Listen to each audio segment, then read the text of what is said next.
What is up, guys? It's your boy, Rick Kakis, and today, Season 19 is only one day away, and part of this season's claim to fame is that Bungie is buffing over 20 different exotic weapons. However, a lot of those buffs look like this one for the Whisper of the Worm, increased base airborne effectiveness to 80. So if you're gonna give up your heavy slot and your exotic slot to the Whisper of the Worm, you can jump shot someone better in PvP. Yeah, I don't think that's gonna make that big of a meta change. So, in this video, we're gonna be showcasing 5 exotic buffs that are not like this. They are substantial. They could result in meta changes, and all 5 of these exotic weapons you should absolutely take out of your vault, infuse, and prepare for Season 19. So the first one we have here is for the Grand Overture exotic machine gun. So, as you can see right here, they simply increased missile damage by 50%.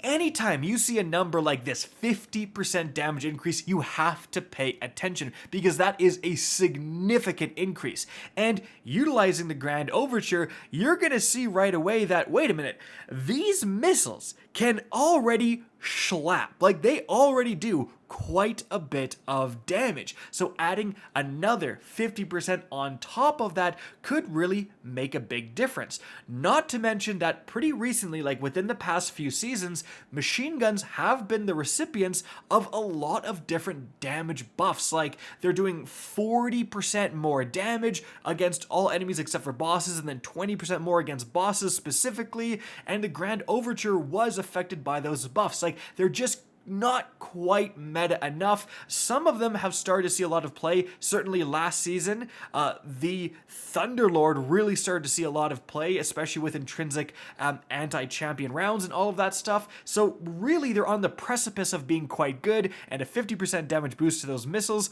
could make the Grand Overture worth using.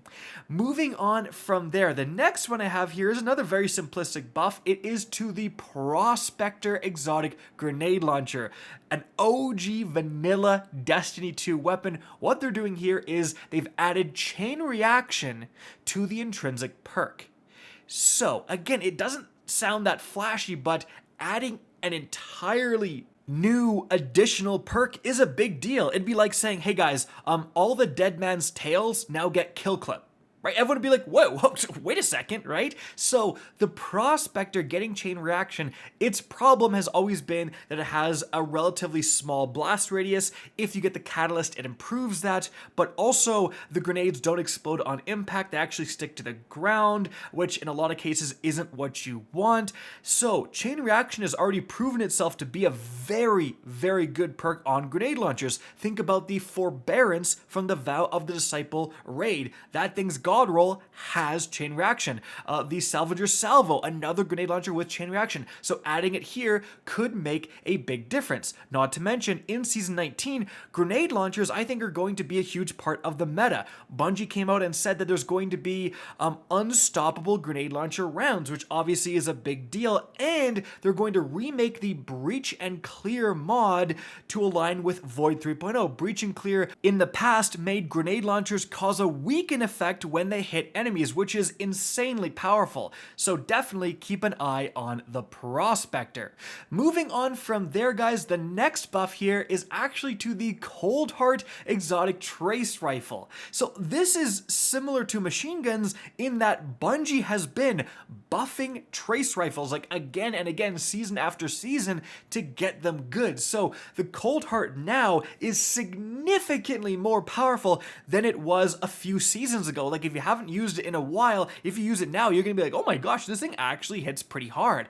And what they're doing in Season 19 is that they've reduced the cooldown on ionic trace generation from 3.5 seconds down to 2 seconds, so nearly twice as fast it's going to be yeeting out an ionic trace, and it now maxes out stability and reload speed when at maximum damage, and picking up an ionic trace now reduces the time it takes to get to max damage. That's a lot of stuff in one, and even if you're not an Arc 3.0 build that wants ionic traces, like if you are, holy crap, like the Coldheart is exactly what you want. You want to be getting those Ionic Traces as much as possible. There's like a new exotic Warlock helmet that's going to double the effect of Ionic Traces, perfect to use with the Coldheart. But even if you're on like a Void subclass, the Ionic Traces are still going to take a huge chunk out of your skills regeneration. Like they're gonna make you get all of your abilities way faster. So definitely the Coldheart is something to keep an eye on.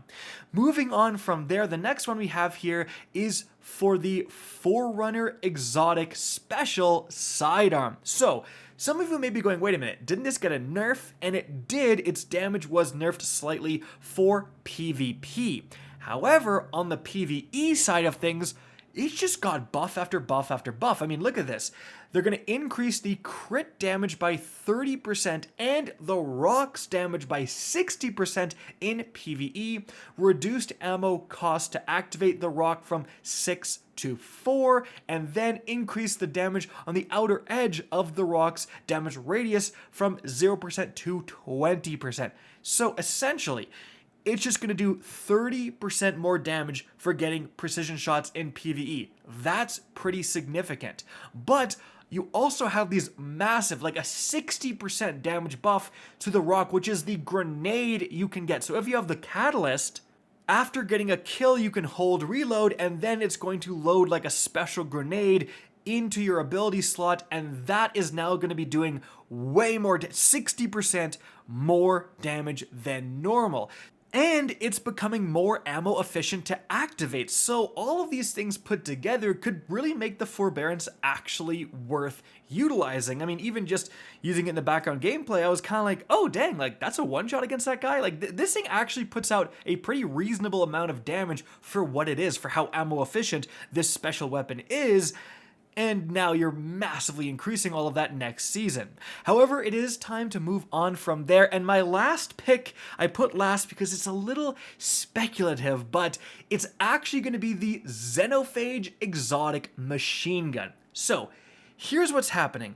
What they're doing is, because of some issues with certain PvE enemies, the Xenophage used to be completely area of effect damage. Like, it was all explosive damage. But now, it's going to deal roughly half of its damage as impact damage, and the rest as detonation damage. And Bungie says the overall damage increased by 5%. You may be looking at that and saying, okay, who cares? Like, a 5%, you were just talking about 30%, 60%, 50% damage increases. Why do I care about 5%? Well, I don't think these patch notes tell the whole story. So, because the Xenophage only did explosive damage, it only did area of effect damage, you couldn't actually get precision shots with it. As you're seeing in the background gameplay, I'm shooting these guys in the head, and I just get a normal gray number. You will get the yellow, precision damage if the enemy is debuffed, like if they're hit with a tether, but those are still not precision hits. So I think Bungie just kind of forgot to mention in the patch notes that if it now is doing direct impact damage, you can now get critical precision hits with the Xenophage. And that should, hypothetically, massively increase its damage output. I don't know if that 5% accounted for that. It sounds like it's just a general damage increase, but now that you've unlocked the ability to shoot a boss in a crit, you're gonna get, 30%, 40%, whatever that critical multiplier is, the Xenophage is actually gonna be able to benefit from that. So yeah, the base damage may have only increased by 5%, but now that you can get crits with the Xenophage, you might have an overall significant damage increase with this thing. So that is definitely something I'm going to have to be testing out next season. But if it does work, like I'm speculating, Xenophage could be meta from that change. Guys, that is it for the video. Hope you enjoyed and found this informative. If you did, please remember to help me out by simply rating and especially sharing this video. If you guys want to see more Destiny 2 content similar to this, don't be afraid to slap that subscribe button. If you want to get in touch with me and keep up to date with the latest channel activity, the best way is to follow me on Twitter at RickKakis. That is linked in the description down below. Again, I hope you enjoyed the video, and as always, have a good day.